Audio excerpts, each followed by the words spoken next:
उज्जवल Bharat news में आपका हार्दिक स्वागत। नमस्कार, उज्जवल भारत न्यूज़ में आपका स्वागत है। 6 फरवरी 2022 हमारे लिए एक ऐसा दिन रह गया है।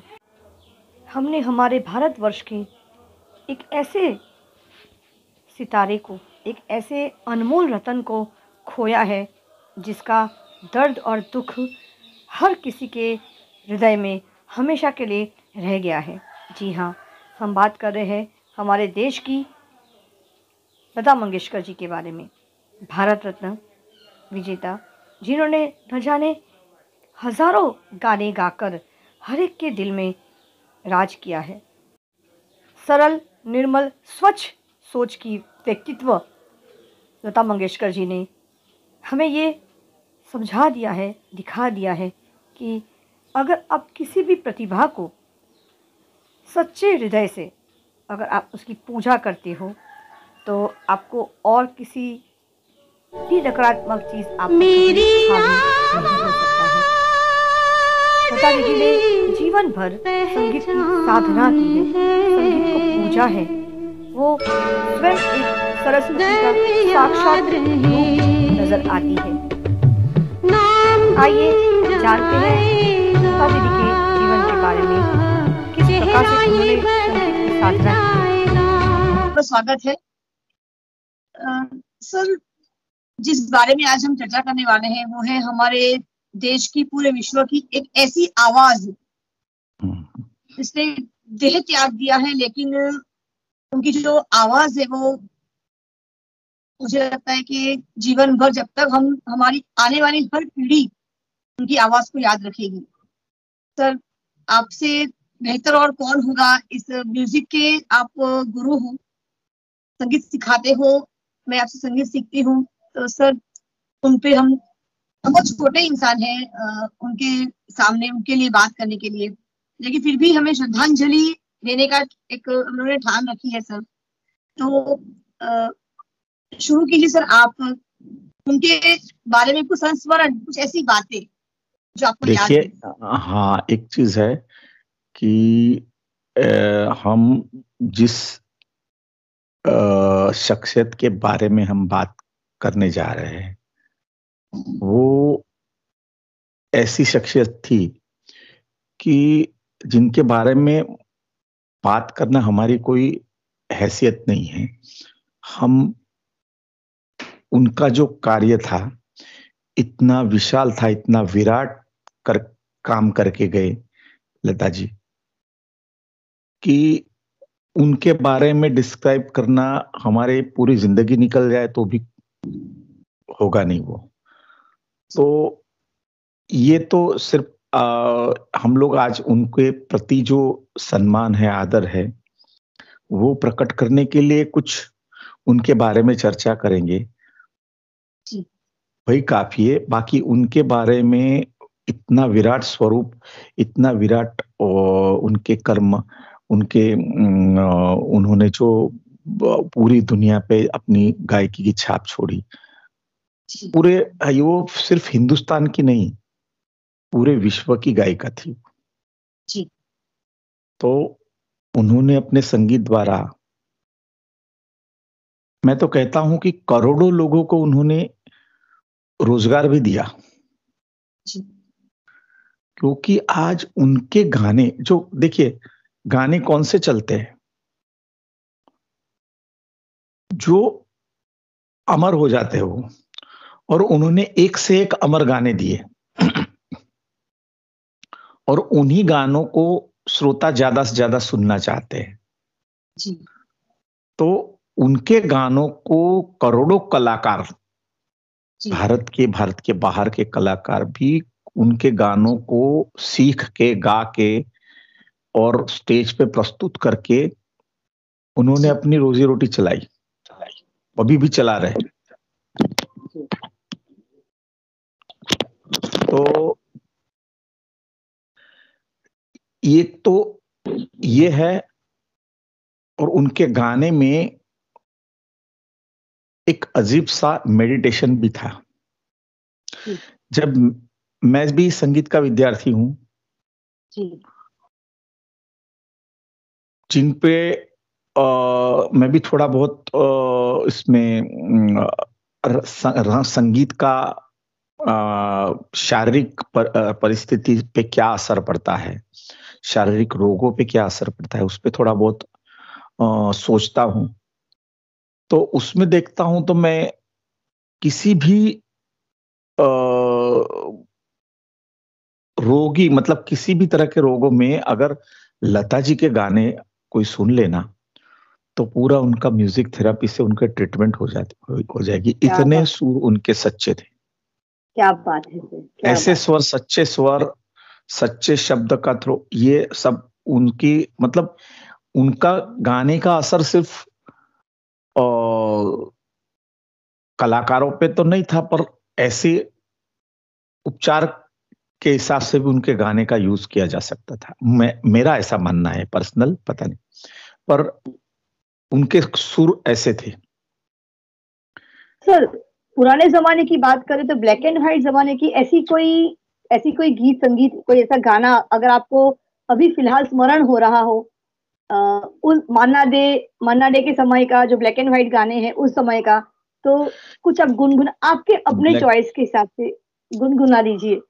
मन्ना डे के साथ में उन्होंने एक डुएट भी, प्यार हुआ इकरार हुआ है, प्यार से डरता है दिल, डरता है दिल, रास्ता मुश्किल, मालूम नहीं है कहाँ मंजिल। ये भी एक पुराना ब्लैक एंड व्हाइट का था उनका गाना। 420 का गाना है सर ये ना? हाँ एकदम सॉफ्ट, हाँ एकदम सॉफ्ट। हाँ श्री 420 का, सही बात है, सही पे। राज कपूर और नरगिस जी के ऊपर पिक्चराइज किया गया। यूं हसरतों के दाग मोहब्बत में धो लिए, खुद दिल से दिल की बात कही और रो लिए, यूं हसरतों के दाग। तो ऐसे भी पुराने थे, ये मेरे जन्म के पहले के गाने हैं जी, जब मैं पैदा भी नहीं हुआ था। पर मैं तो एक्चुअली क्लासिकल का ही रियाज करता हूँ, पर मुझे पुराने गाने जो है, जैसे लता जी है, रफी साहब है और किशोर कुमार, उनके गाने भी मैं, और उनका एक बहुत ही खूबसूरत गाना जो मतलब अमर हो गया है, वो गाना आज भी चलता है, लग जा गले हे हे, लग जा गले के फिर हंसी रात हो न हो, शायद फिर इस जन्म में मुलाकात हो न हो, लग जा गले हे। ये कितने खूबसूरत गाने थे। आपकी नजरों ने समझा प्यार के काबिल मुझे, दिल की धड़कन है ठहर जा, मिल गई मंजिल मुझे, आपकी नजरों ने समझा। तो ऐसे ऐसे गाने थे पुराने। गाना तभी अच्छा लगता है कि डुएट भी गाए तो सामने वाला मेल सिंगर क्या गा रहा है उसको अगर हम सुनेंगे तो उस फीलिंग से हमारा पार्ट हम अदा करेंगे, इसीलिए वो गाने। और उन्होंने कहा था कि पुराने जमाने में एक ही ट्रैक में रिकॉर्डिंग होता था, सभी म्यूजिशियंस और सभी सिंगर्स साथ में रिकॉर्ड होता था, और पूरा गाना अच्छा गया और आखिर में एक आध लाइन गड़बड़ हुई तो फिर से रिकॉर्डिंग, फिर से रिटेक। तो शुरू में कहते थे कि 20 रिटेक, 30 रिटेक, 25 रिटेक, 30 ऐसे रिटेक होते थे, पर मतलब वहीं पे रियाज होता था, वहीं पे तो रियाज भी होता था उनका। तो इसीलिए वो गाने भी अमर हो गए। जी बिल्कुल। इसीलिए वो गाने आज आज भी सुने जाते हैं। आज भी उन्हीं उन्हीं गानों की बदौलत कई कलाकार अपना रोजी कमा रहे हैं। मेहनत की जाती थी पुराने गाने में, बिल्कुल पुराने बिल्कुल सर, सिंगर्स, उसकी वजह बिल्कुल से हम। बिल्कुल। तो आपको मेरी आवाज आ रही है ना? हाँ, आ रहे। तो सर उस समय का जो मैंने कल ही अनिता दीदी से मैं बात कर रही थी, तो उन्होंने एक वाक्य बताया था कि लता दीदी और आशा दीदी जब रिकॉर्डिंग के लिए एक समय जा रहे थे, तो उनके पास 1 रुपये था। 25 पैसे से उन्होंने बस की टिकट ली थी, और जब वो लोग 2 स्टेशन पहले उतर गए थे, तो उनके पैर में ना डामर लग गया था, गरम डामर, चप्पल चिपकने के बाद। और उनके दोनों पैर में घाव हो गया था वो गरम डामर चिपकने के बाद। उसी हालत में वो गए, दर्द दर्द से करहा रहे थे, और उसी दर्द को लेकर वो स्टूडियो पहुंचे, चल के, पैदल चल के, वो 75 पैसा बचाने के लिए।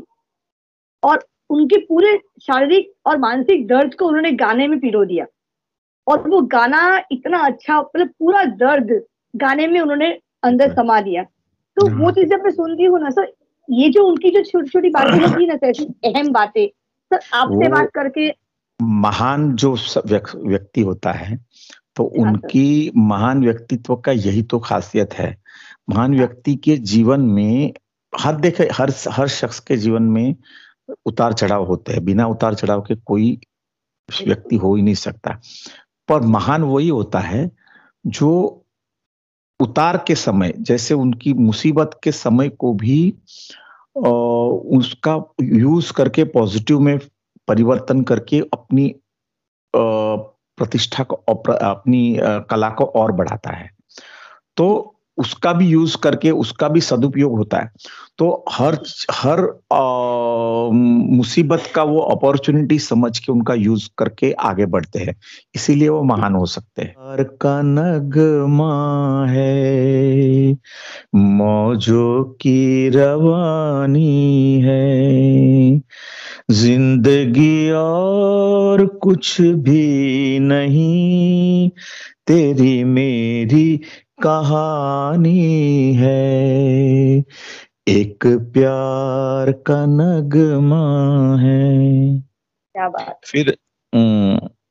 फिर एक तो सत्यम शिवम सुंदरम का मेरे ख्याल से गाना, यशोमती मैया से बोले नंद लाला, राधा क्यों गोरी मैं क्यों काला, राधा क्यों गोरी मैं क्यों काला, कैसा है ये बंधन अनजाना, कैसा है ये बंधन अनजाना, मैंने नहीं जाना तूने नहीं जाना। हाँ, उसी में वो 16 बरस की 16 बरस की बाली उम्र को सलाम, मैं प्यार तेरी पहली नजर को सलाम। मैं एक चीज और भी बताता हूँ, वो गायिका होने के साथ साथ में एक व्यक्तित्व, जो इंसान कैसे होने चाहिए, वो एक उत्तम उदाहरण था लता जी का। सतयुग, त्रेता युग, द्वापर युग और कलयुग। तो मैंने एक सुना था कि सतयुग में इंसान कैसे होते हैं, तो वो मैंने सुना था कि उस समय दिव्य आत्माएं होती थी और एक दूसरे के प्रति कोई राग द्वेष नहीं, कोई नहीं। तो ऐसे आत्मा उस समय रहा करती थी, सभी इंसान ऐसे थे सतयुग में।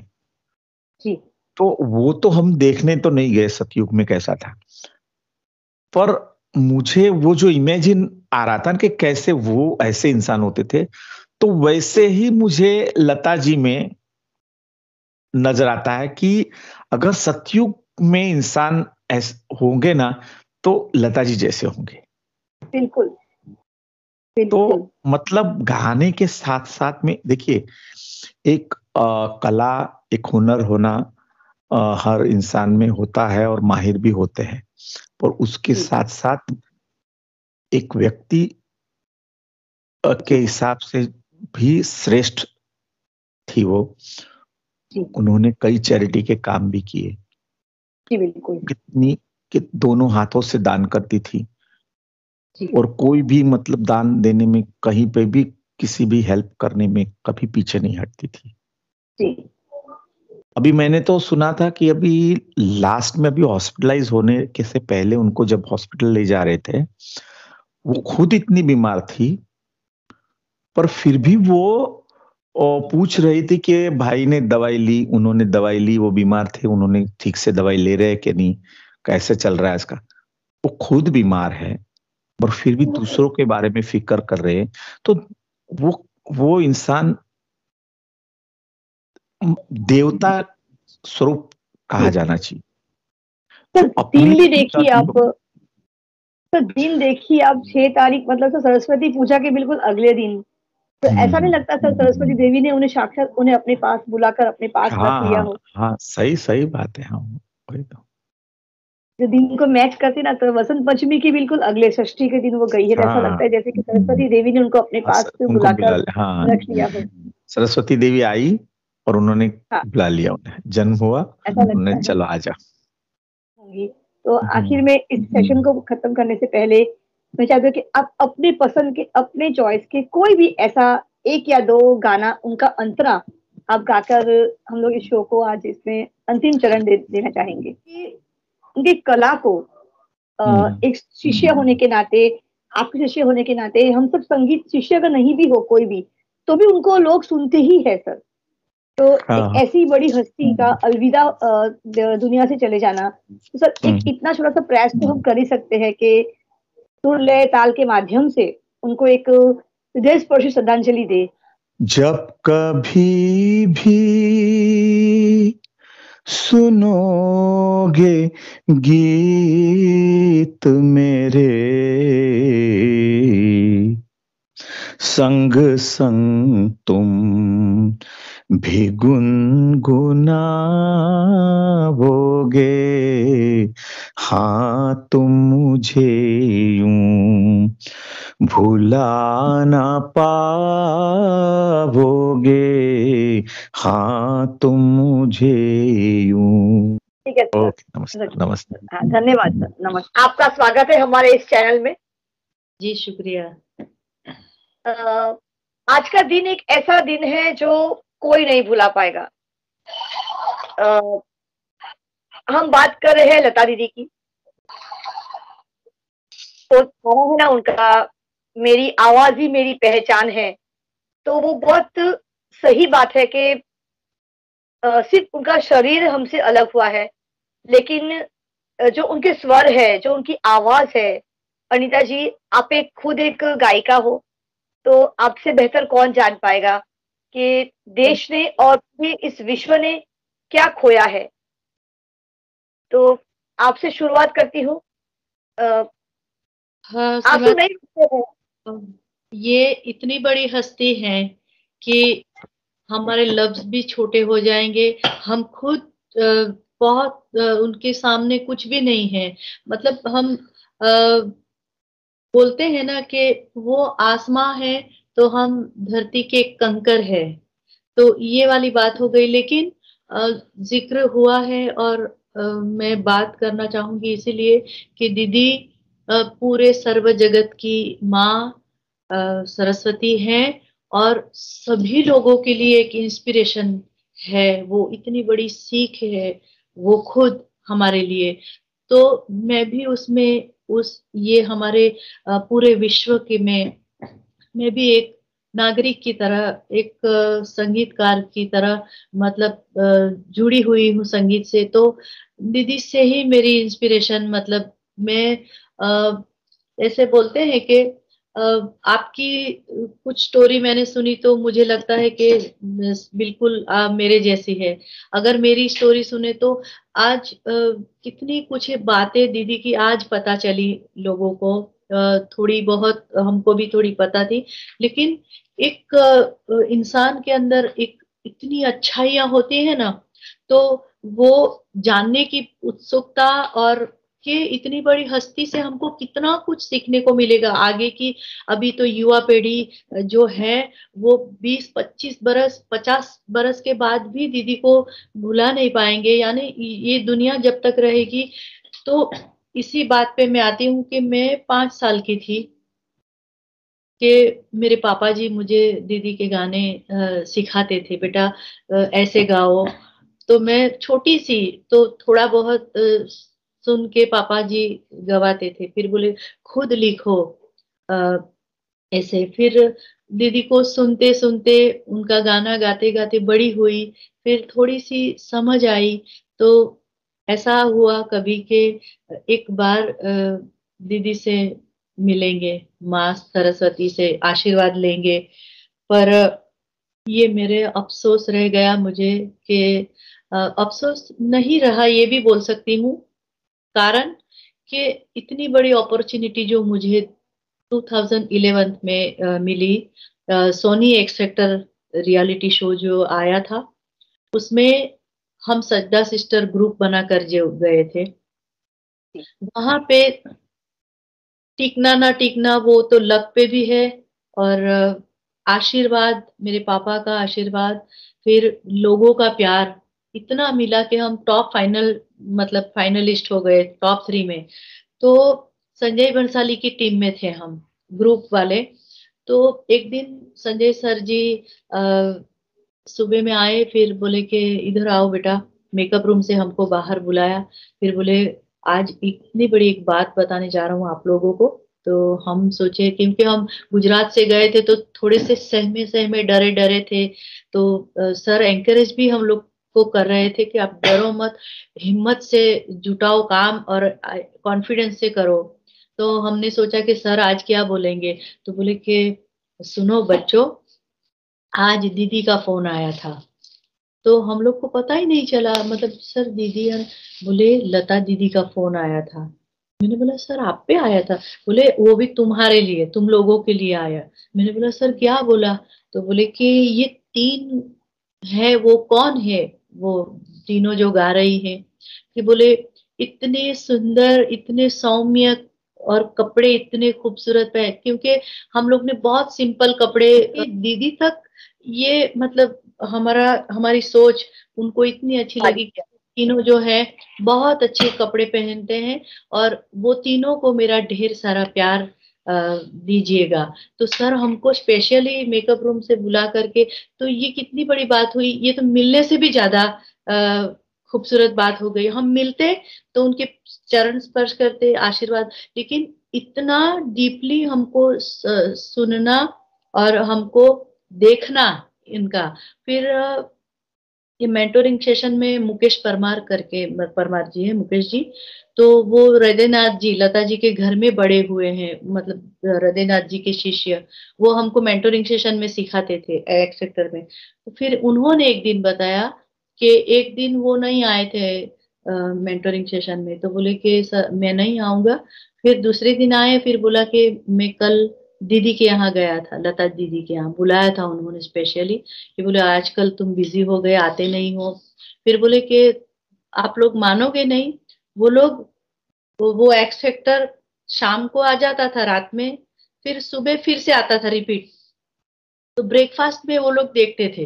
और तुम्हारी बोले ब्रेकफास्ट में बात होती है मंगेशकर फैमिली में, वो सब दीदियां बैठ करके, आशा जी, उषा जी, मीना जी। तो देखिए आप लोग के, आप लोग को कितना प्यार मिल रहा है। तो ये मिलने से भी ज्यादा मानती हूँ मैं इस बात को। और दूसरी बात कि मेरे पापा जी उनको मिले थे, लता जी को, पर मैं तब 4 या 5 साल की थी। तो मेरे मेरे बड़े पापा जी हैं, मतलब मेरे बड़े पापा जी तो थे, वो इंडस्ट्री में शहनाई बजाते थे।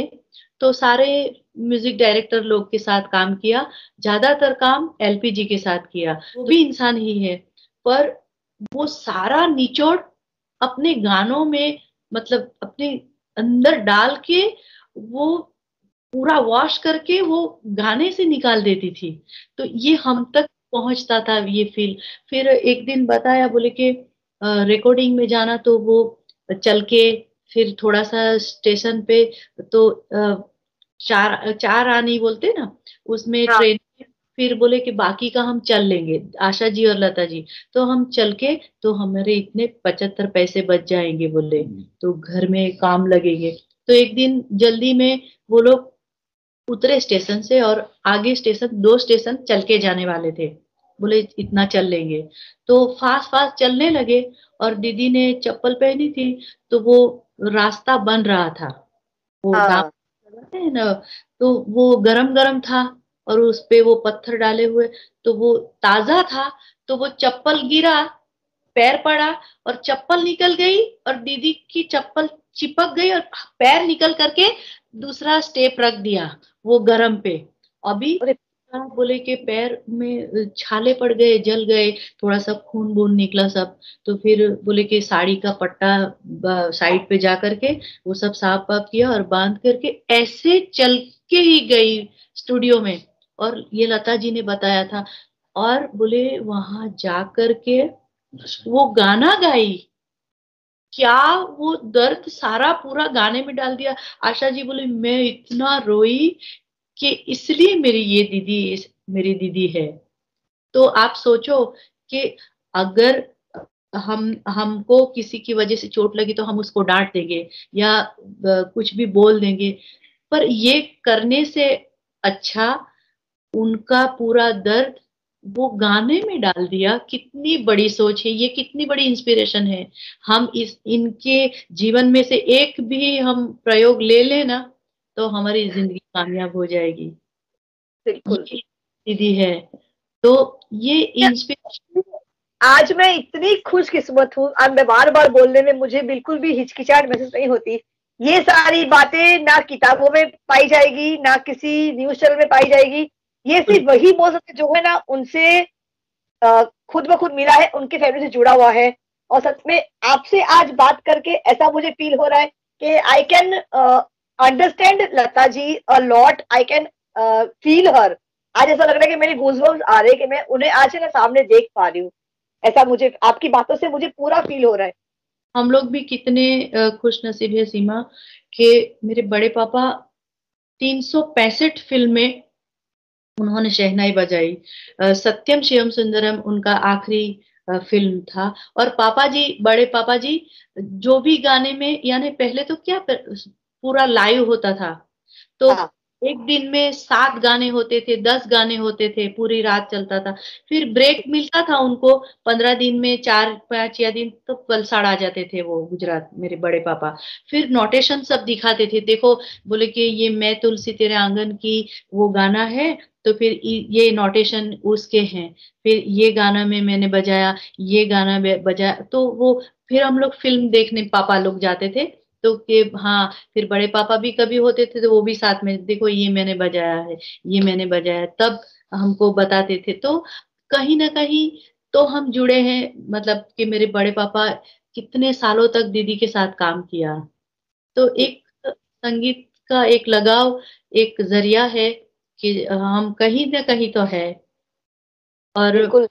मैंने बताया ऐसे कि उनको, उनका गाना गा लेना, और समझ के गाना, समझ के गा लिया, तो जिंदगी में मतलब लता जी को पाओगे आप, उनको मिलोगे गाने में। पर ऐसे ही गा लिया तो लता जी का गाया हुआ गाना गा लिया, पर उनको समझ के गाना सबके बस की बात नहीं है, और किसी से होगा भी नहीं। मैंने बोला है ना, बताया ना कि एक ही थोड़ी सी भी कोशिश, एक उनका एक सुर लग गया, या लगा लिया, कोशिश कर ली, तो भी जिंदगी कामयाब। वो हस्ती है दीदी, कि मुझे भी बहुत समझ आने में, मतलब उनको, उनका गाना गाया हुआ गाने में बहुत वक्त, जिंदगी लग जाती है उनको। इसमें वो गाना है ना, मुझे तो सारे गाने इतने, मैं और रूपक तो रात में हम ट्रैवल करते हैं तो पूरी रात नहीं सोते, हम दीदी को सुनते हैं, क्योंकि जी। हर दिन हम दीदी को पाते हैं हर जी। गाने में। तो हम्म, तुम ना जाने किस जहां में खो गए, तुम ना जाने किस जहां में खो गए, हम भरी दुनिया में तन्हा हो गए, तुम न जाने किस जहां में खो गए। तो ये सुकून उनके गाने में था। और वो कंधे से गाना कैसे गाती थी, तो बस वो ही मेरी कोशिश रहती है, थोड़ा सा भी गाऊं लेकिन उनको समझ कर गाऊं, उनको मतलब सुनकर उनको एक इंस्पिरेशन अपने अंदर हमेशा। और मैं ये बात बताती हूँ आज सीमा, कि दीदी गई नहीं है, वो जाएगी भी नहीं। वो तो उन्होंने मुक्ति जब जन्म लिया तब ही ले ली थी मुक्ति, बिकॉज कि वो कभी मरने वाली नहीं है। ये तो अभी जन्मों जन्म पीढ़ी तक, अभी तो युवा पीढ़ी आने वाली है। और जो अभी का जनरेशन है वो 25 बरस के बाद उनको जब समझ में आएगी कि हमारे पास दीदी, तो हर एक लोगों के दिलों में, हर एक म्यूजिक में, हर एक म्यूजिशियन में, हर एक की कला में वो जिंदा रहेगी। और है जिंदा, मेरे दिल में आज भी है, और हमेशा मैं जीऊं तब तक दीदी हम सबके दिलों में है, वो कभी मरेगी नहीं है। उनका एक गाना जो मुझे बहुत पसंद है वो है एक राधा एक मीरा। हाँ हाँ हाँ, वो तो बहुत मतलब जौनपुरी राग में गाया हुआ है उन्होंने।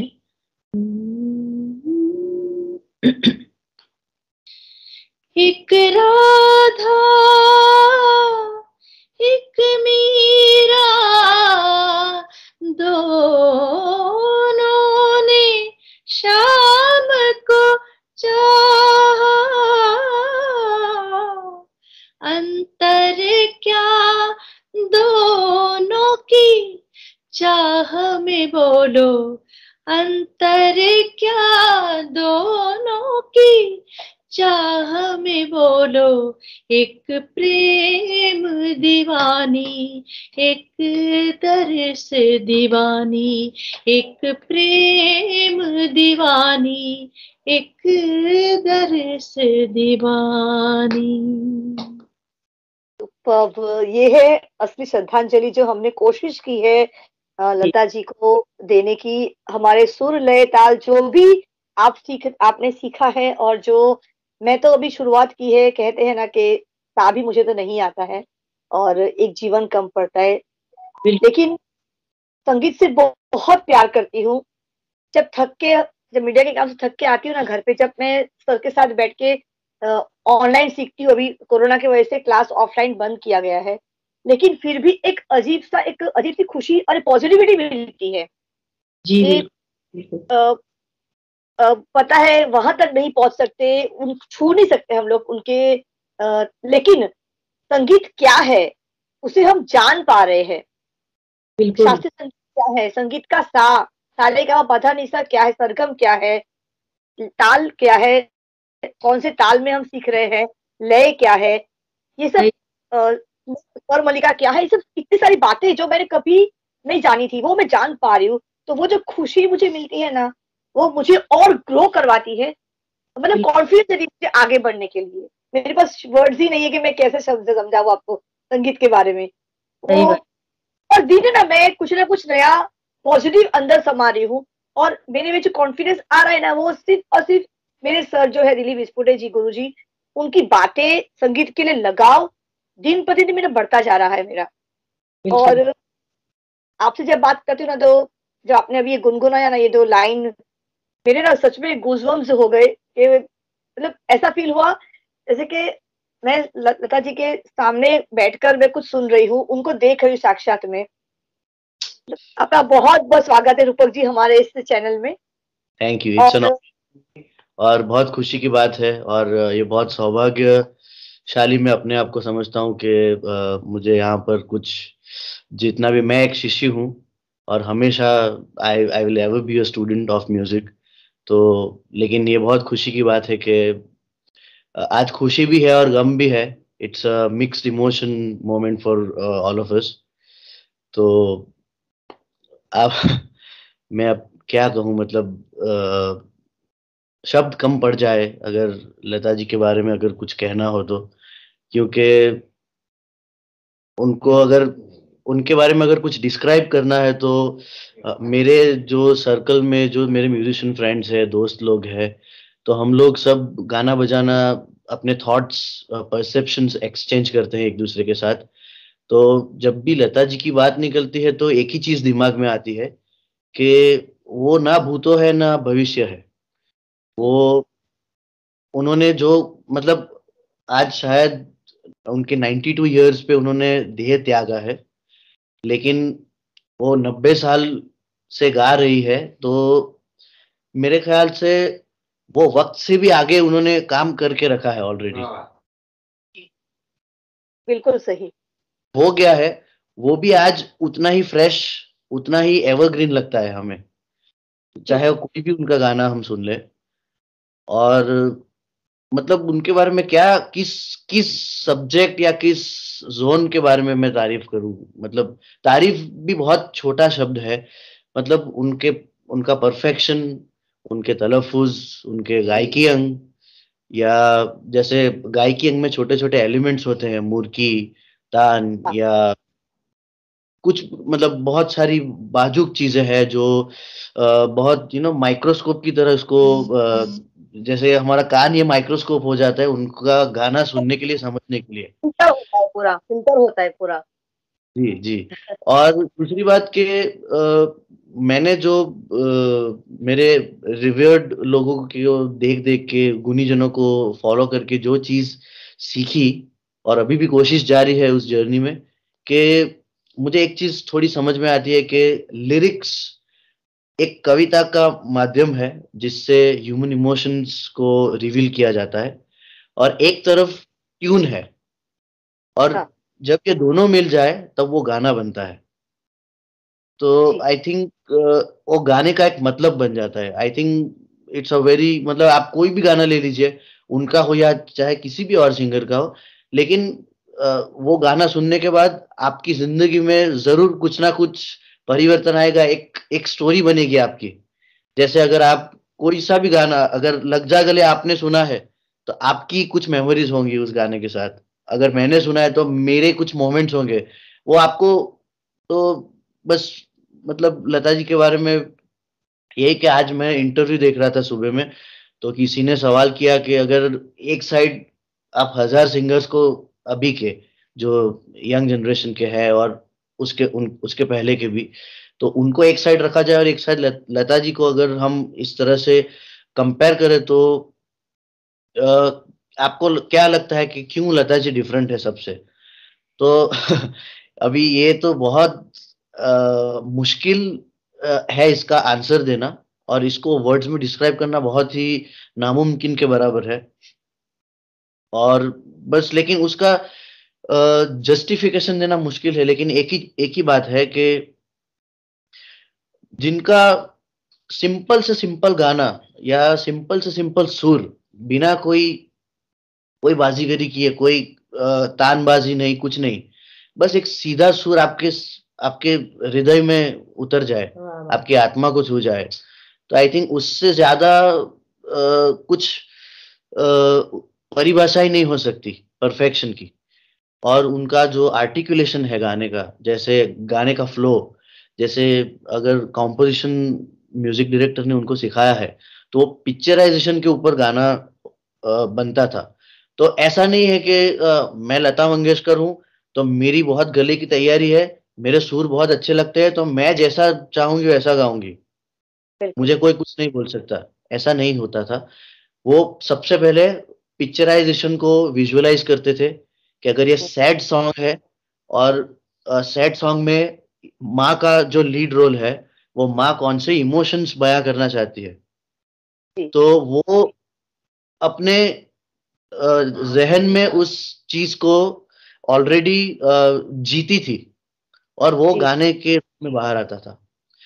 जी बिल्कुल। और मुझे लगता है कि हम जब भी कभी, मतलब किस इमोशन की बात करें, मतलब ऐसा बोलते हैं कि जो हमारे नव 9 रसस जो है म्यूजिक के, हाँ, 9 हाँ, रस है, वो सारे इमोशंस हैं। तो आई थिंक जब भी हम किसी भी तरह के मूड या इमोशन में हो, हमारे अंदर एक लता जी जिंदा है। बिल्कुल। और आपको जब भी आप कभी खुशी के माहौल में होंगे या कभी आपको थोड़ा सा सैड फील होगा, तो आपको जरूर कुछ ना कुछ एक एक फीलिंग ऐसी आएगी, आपको कोई ना कोई गाना जरूर याद आएगा। बिल्कुल, तो बिल्कुल। मेरे ख्याल से ये जो कनेक्शन है, connection with the Mankind, hmm, with the Mankind, मैं सिर्फ मतलब देखिए हमारा भारत का तो रत्न है, our our country has been over prouded then it could ever be. मैं मतलब हमारे देश की तो बात ही नहीं है, देश तो हमारा है ही, हमारे देश का गर्व है, गर्व है। लेकिन I think she is already United. वो सारे शी हैज मतलब उनका आवाज पूरे ब्रह्मांड, पूरे कॉस्मिक एनर्जीज तक पहुंचा है। बिल्कुल, और बिल्कुल। जी जी मतलब सही बात कह रहे हो कि 2 साल पहले I think Pandit Jasraj ji Valsad Sai Leela mall आए थे, उनके जी जन्मदिन के पहले। और जी वल्लभ आश्रम के स्वामी जी को, जो उनके परम मित्र हैं, जी मैं उस वक़्त संगीत में शुरुआत की थी, जो राग की शुरुआत हुई थी हम लोग की, और मैं कोरस में थी, ग्रुप सॉन्ग में थी। हम लोग का सबसे बड़ा ग्रुप था, करीब 100-150 का ग्रुप था, और मैं एकदम 3rd या 4th लाइन में खड़ी थी। मतलब जी स्वामी जी की और पंडित जसराज जी की जो याद शक्ति है ना, और जी जो कीन विजुअलाइज ऑब्जर्वेशन है, वो मैं सोच के एकदम हैरान रह गई। 1 साल के बाद जब पंडित जसराज जी की मृत्यु हो गई, देहांत जब उनकी हो गई, तो मैं उनके परम मित्र का इंटरव्यू लेने गई थी मीडिया की तरफ से। जी मुझे स्वामी जी ने देखा भी नहीं था, सिर्फ फ़ोन पे मेरी आवाज़ सुनी थी और नाम सुना था। जी जैसे मैं एंटर हुई ना, अरे! काफ़ी रात से सिंगिंग में आप ग्रुप में 3rd लाइन में थी ना, वही हो ना आप तो? मतलब मैं अच्छा काफ़ी रात जो है उसमें मैं ग्रुप सॉन्ग में ग्रुप में थी। तो जी स्वामी जी ने मुझे देखते ही पहचान लिया कि काफ़ी रात ना ग्रुप में તમે હતા ને, 3rd 1 साल पहले की बात है। मतलब जी वो जो ऑब्जर्वेशन मैंने उनका जो फ़ील किया, मैंने देखा, तो जी जी जी तो वहां से पता चल जाता है ना रूपक जी के how much dedicated with the music. क्योंकि जब उनकी इतनी छोटी सी, मैं तो कोई नहीं थी, एक ग्रुप, काफी ग्रुप के एक कोरस के अंदर 3rd या 4th लाइन में एक भीड़ भाड़ के अंदर एक अंश थी, इसको काफी राग का क भी नहीं पता था उस टाइम पे, क्योंकि मैंने जस्ट 7 या 8 दिन हुआ था मैंने म्यूजिक क्लास ज्वाइन किए हुए। जी जी तो उसमें क्या होता है, वर्जित स्वर, वो भी मुझे पता नहीं था। आज पता चला क्या है, स्वर मल्लिका क्या है ये। जी तो फिर भी मुझे खुशी होती है उस उनके वो वर्ड को सुनकर। आप जी थी ना उस काफी रात के ग्रुप सॉन्ग में, तो वहां जी से मैंने कोशिश की जानना कि ये लोग ऐसे ही महान नहीं बनते, चाहे वो जी पंडित जसराज जी हो, लता जी हो, मेरे गुरु जी हो। जी महान बनने के पीछे उनकी कड़ी मेहनत, डेडिकेशन और उनका विश्वास, और सबसे जी बड़ी बात पता है Rupak ji, down to earth रहना। जी इतनी जी बड़ी कामयाबी के बाद भी डाउन टू अर्थ रहकर हर छोटी छोटी बात का ध्यान रखना ना, वो जी मतलब हेड्स ऑफ, मैं कहती हूँ सैल्यूट करने में भी, मतलब कैसे बताओ, शब्द नहीं है मेरे पास कि ऐसे लोगों से मैं मिली हूँ ना। आई एम रियली लकी कि मैं पंडित जसराज जी को मैंने लाइव देखा, उनके पैर छूकर हम लोग ने आशीर्वाद लिया। वो मेरे लिए बहुत बड़ी बात है। जी बहुत, जी मतलब ऐसे लोगों से मेरी मुलाकात हुई, जैसे आपसे मैं बात कर रही हूँ, आज अनीता जी से बात कर रही हूँ। आप उस घराने से बिलोंग करते हो जिनके घर के लोगों ने, उनके पीढ़ी ने रोजाना गाना गाया है उनके साथ जुड़ी। तो मेरे लिए तो बहुत बड़ी बात है कि मैं जी आज आपसे जुड़कर मैं आज ऑनलाइन इंटरव्यू ले पा रही हूँ आज। तो रूपक जी, क्या बताऊं मैं आपको कि हमने एक ऐसा तारा बोलो, सितारा बोलो, एक पूरा एक प्लेनेट बोलो, हम लोग एक म्यूजिक का एक पूरा प्लेनेट है वो, एक पूरा जी ग्रह है वो हमने खो दिया है। लेकिन जी उस ग्रह में इतना कुछ उन्होंने भर दिया है ना, जी सुर लय और उनकी आवाज से, कि वो आज ना सारे ग्रहों पे राज कर रहा है, ऐसा मुझे लग रहा है। जी बिल्कुल, बेशक, इसमें कोई शक की बात ही नहीं है। और दूसरी चीज के वो अपने आप में खुद एक इंस्टीट्यूशन थी। मतलब मैं तो ये कहूंगा कि मैं ऐसा दावा नहीं करना चाहता किसी तरह का, लेकिन देखिए, संगीत सीखने की सबकी अपनी अपनी गोल्स अलग होते हैं और सबके एम्बिशंस अलग होते हैं। कोई सिर्फ पैशन के लिए गाता है और कोई प्रोफेशनली गाता है, तो उसमें लेकिन संगीत ऐसी चीज है कि हर स्थिति में आपको आनंद देता है, सुकून देता है। तो आई थिंक अगर कोई सिर्फ लता जी को ही सुन रहा है, अगर बचपन से, अगर सारी जिंदगी उनके गाने भी सुन लिए, तो आई थिंक आपको काफी सारे चीजों की आपको सूझ आ जाएगी म्यूजिक में। कि मतलब हम लोग ने कुछ कुछ गाने 100 बार से भी ज्यादा सुने हैं, फिर भी वो गाना हर बार नया लगता है। मतलब इतना कुछ अभी और बाकी है उसमें सीखना। तो बिल्कुल। It's an endless process. और जैसे आपने विनम्रता की बात की, तो पंडित शिव कुमार शर्मा जी, जो हमारे वो भी एक हमारे भारत का रत्न है, जो संतूर में जिन्होंने विश्व विख्यात उन्होंने नाम किया। और वो एक चीज कहते हैं कि संगीत सीखना मतलब पहाड़ चढ़ने के बराबर है। मतलब जी जितना सुनने में आसान लगता है इतना है नहीं। उसमें आपको आपका सारा जीवन का निचोड़ उसमें लग जाता है। तो आपका बिल्कुल। डेडिकेशन, पैशन, आपका डिटर्मिनेशन, आपका फोकस, और आपका रियाज, और आपका कमिटमेंट, वो बहुत ही जरूरी है।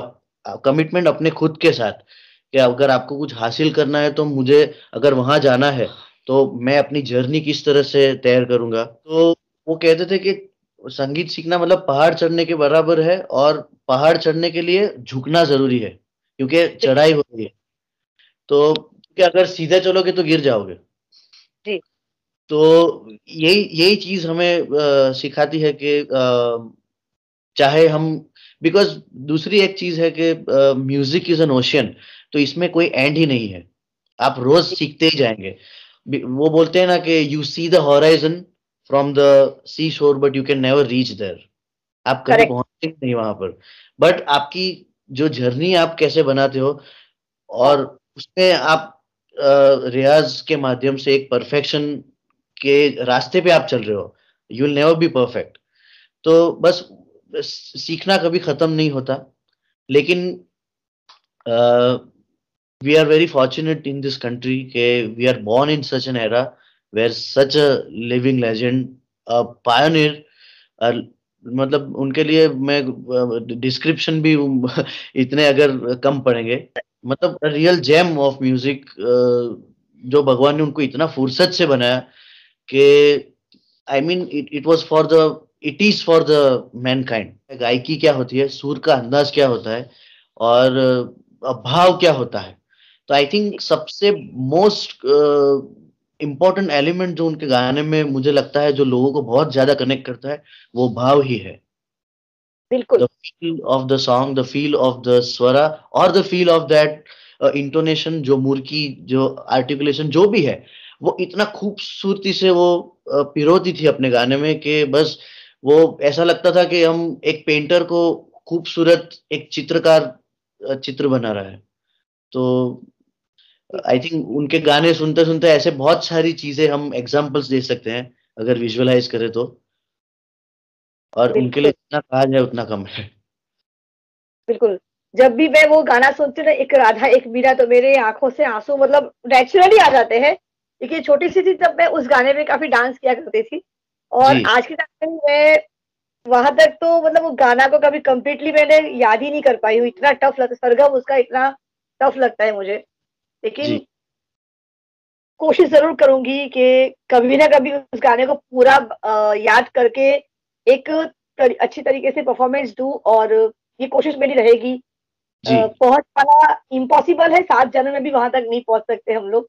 जी हाँ, जी लेकिन उसके साथ इससे ईमानदारी से हम लोग जरूर काम करेंगे, जी कोशिश करूंगी। और संगीत एक ऐसी चीज है ना रूपक जी के, हर मुश्किल वक्त में भी अगर गुनगुना दो, सर हमारे बोलते गुस्से में भी होता है ना तो भी राग बन जाता है। एग्जैक्टली गुस्से एग्जैक्टली। जी गुस्से का राग, दर्द का राग, खुशी का राग, मतलब राग को सिर्फ यहाँ वहां कर देने से ही एक अलग राग, तो राग को करने से पता चलता है कि स्वरों को कहाँ कहाँ रखने से गुस्से वाला पता चल जाएगा। मतलब वो वही कसरत है जो संगीत को पूरा पचा पचा गया है, पी चुका है, जो अपने में समा चुका है। जी लेकिन हमको सुनने के बाद पता चल जाएगा हाँ ये गुस्से वाला राग था। ये जी खुशी वाला राग, विरह वाला राग था, लेकिन जिसने उसको क्रिएट किया है ना, उसकी महानता को सोचो आप, जिसने उस राग को क्रिएट किया है। जी जी जी बिल्कुल। तो और आज आई जो थिंक मैं मतलब मैंने लता जी के काफी सारे इंटरव्यूज को फॉलो किया है बचपने से, और जो जो चीजें मेरे दिमाग में घर कर गई है, दिल में भी घर कर गई है, मैं वो चीजें हमेशा एक सीख की तरह अपने लाइफ में हमेशा अपने आप को रिमाइंड करता हूँ कि उन्होंने एक जब उन्होंने अनिल विश्वास जी के पास उन्होंने नया नया जब शुरू किया था गाना, तो उन्होंने सुना और फिर कहा कि आपका मतलब वो तब नूरजहां जी के वॉइस में भी गाते थे, जी और तब उन्होंने सुना कि आपका वॉइस तो बहुत अच्छा है और आप क्लासिकल भी सीखिए। तो वो बोले कि तब मैंने सोचा कि क्लासिकल थोड़ा सा स्टबन लगा, और बोले कि इसमें तो बहुत रिगरस रियाज की जरूरत होती है और एक अनुशासन डिसिप्लिन जुड़ जाता है। बिल्कुल। और वो करते करते करते, क्योंकि क्लासिकल का माहौल उनके घर में ऑलरेडी रहा है पहले से मंगेशकर फैमिली में, और उन्होंने कहा कि कुछ सालों बाद मुझे ये बात समझ में आई कि जैसे हम अभी कोई कोई सी भी लैंग्वेज में कॉन्वर्जेशन कर रहे हैं, चाहे हिंदी हो या इंग्लिश हो, तो वोकेबुलरी बहुत जरूरी होती है। बिल्कुल। ह्यूमन इमोशंस ऐसी चीज है कि वो भगवान ने ऑलरेडी हमारे अंदर मैनिफेस्ट किया ही है। ये सारे जी नव रस तो है वो हमारे अंदर है ही, लेकिन उसे एक्सप्रेस करने के लिए भाषा तो चाहिए ना। तो बिल्कुल। बिल्कुल। उसी तरह से आई थिंक ह्यूमन इमोशंस को स्वर के माध्यम से जब एक्सप्रेस किया जाए, तब वो राग या बंदिश या ख्याल या ठुमरी या गाना, जो फिर क्लासिकल का लाइट फॉर्म ऑफ म्यूजिक है, तो उसके जरिए वो बाहर आता है, और उसमें फिर कविता या पोएट्री का एस्थेटिक्स जुड़ गया। तो आई थिंक वो और ज्यादा मीनिंगफुल बना देता है गाने को। जी रूपक जी, बहुत सारी बातें करनी है, लेकिन समय के अभाव के कारण जी जी अ, मैं सिर्फ इतना ही चाहती हूँ कि मैं सच में आज आप दोनों से, अनीता जी से और आप जैसे, दोनों बहुत ही संगीतमय घराने से बिलोंग करते हो, और आज मैंने पहली बार जाना कि आपके बड़े पापा, आपके अनीता जी के बड़े पापा, वो खुद एक शहनाई वादक थे, और मुझे नहीं पता था, माफी चाहूंगी, लेकिन मैं जान के बहुत खुश हो रही हूँ आज कि जी लता जी के साथ आपकी पूरी फैमिली जुड़ी हुई है, और हमारा वलसाड़ इतना ज्यादा खूबसूरत बन गया आज ये जानकर। तो जी मैं इसमें एक और पंख लगा देना चाहती हूँ कि हमारा वलसाड़ आज एक ऐसे घराने से बिलोंग करता है, वलसाड़ के अंदर ऐसा घराना है जो जी हमारे देश की सबसे सर्वोच्च सिंगर सरस्वती जिसको मानते हैं, जी उनके साथ काफी समय से एक अरसे तक गा चुके हैं। तो जी आज मैं घराने की पीढ़ियों को साथ में आज बात कर रही हूँ, तो जी मैं आज बहुत अपने आप को खुशकिस्मत, जी हम नहीं भुला पाएंगे, एक नहीं पल के लिए नहीं भुला पाएंगे लता जी जी को, क्योंकि वो, उनका काम ही ऐसा है, उनका कार्य ऐसा है कि कभी नहीं भुला सकते। हर एक गाने पे आंसू आएंगे, अब ऐसा लग रहा है, हर एक, जब भी कोई गाना सुनेंगे आंसू आ जाएंगे। देखिए, ब्लैक एंड व्हाइट के जमाने से लेकर और काजोल से भी आगे बढ़कर ऐश्वर्या तक उन्होंने जो गाना गाया है, जी आप मोहब्बतें की जो मोहब्बतें का गाना है, हमको जी हमसे चुरा लो, जी डीडीएलजे में गाना गाया है, वो सब गाने उन्हीं के गाने हैं। तो वीर ज़ारा में भी उन्होंने गाने गाए हैं, मदन मोहन बहुत साहब कंपोजिशंस। और ज़्यादा। अभी पता चला कि 2 साल पहले शरद भाई करके म्यूजिक डायरेक्टर है फ्रॉम नेपाल, तो शेखर संतोष, आई एम सॉरी, तो उनका आखिरी गाना लता जी ने गाया था उनके लिए। और उन्होंने बहुत मेहनत मशक्कत की उनको मनाने की, और फाइनली जब उनको गाना पसंद आया, ट्यून उन्होंने पसंद किया, उसके बाद उन्होंने डिसाइड किया कि वो गाएंगी।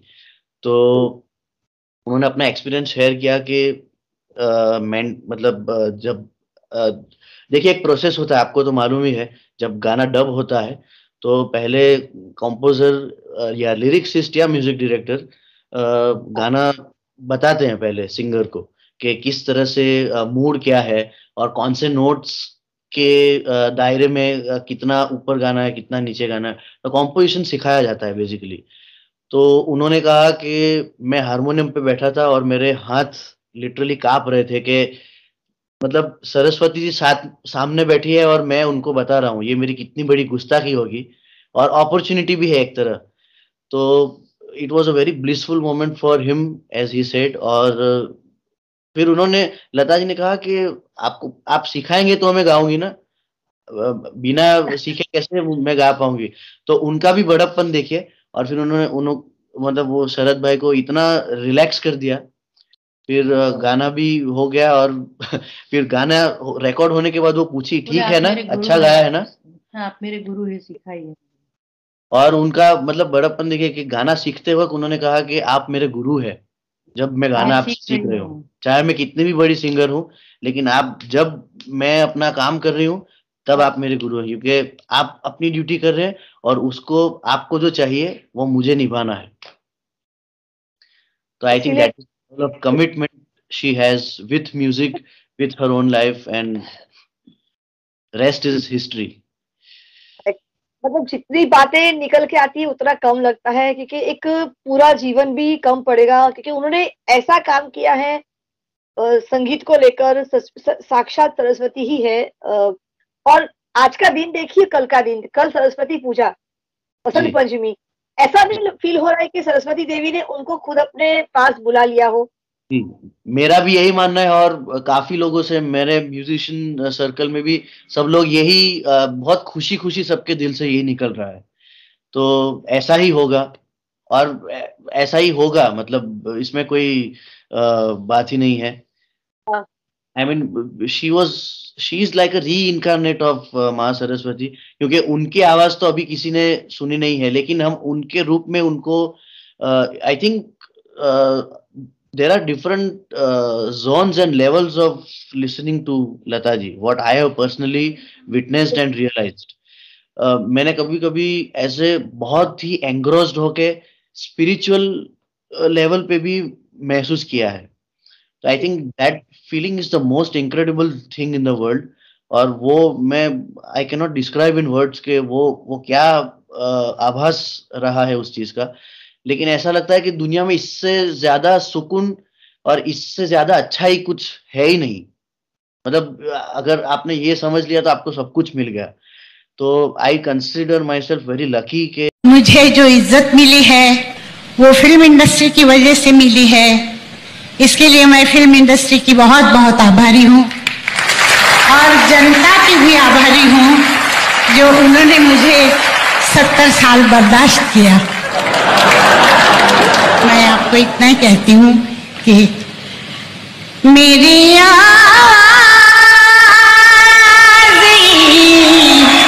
पहचान है, गर याद रहे।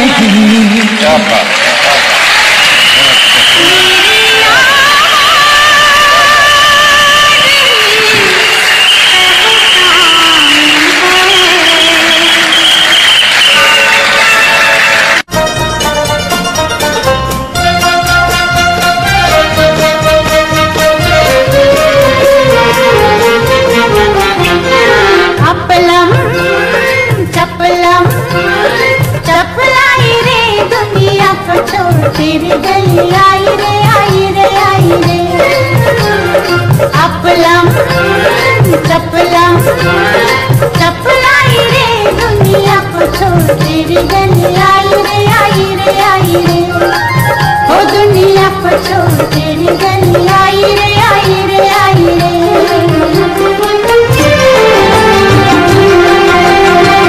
जो वादा किया निभाना पड़ेगा, रोके ज़माना चाहे रोके खुदाई, तुमको आना पड़ेगा।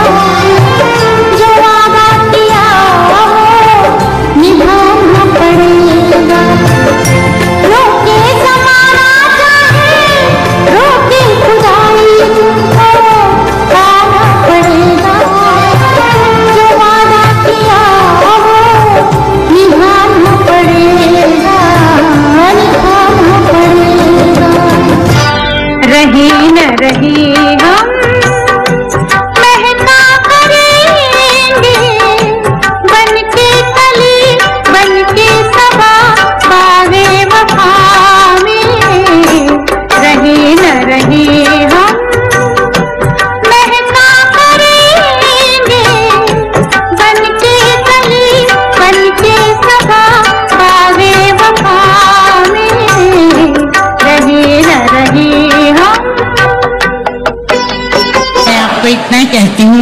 के मेरी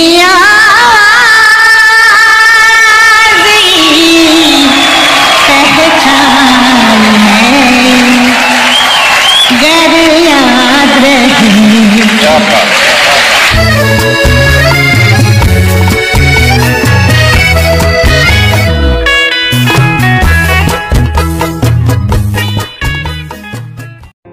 इस संवाद के प्रायोजक है स्प्रिंग कैफे एंड रेस्टोरेंट, मशाल चौक, नानी दमन।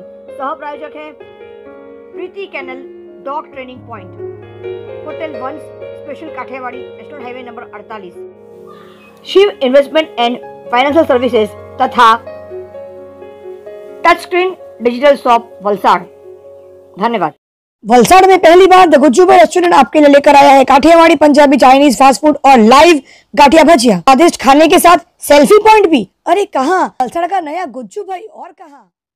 The spring cafe and restaurant, new year धमाका, मशाल चौक, नानी दमन।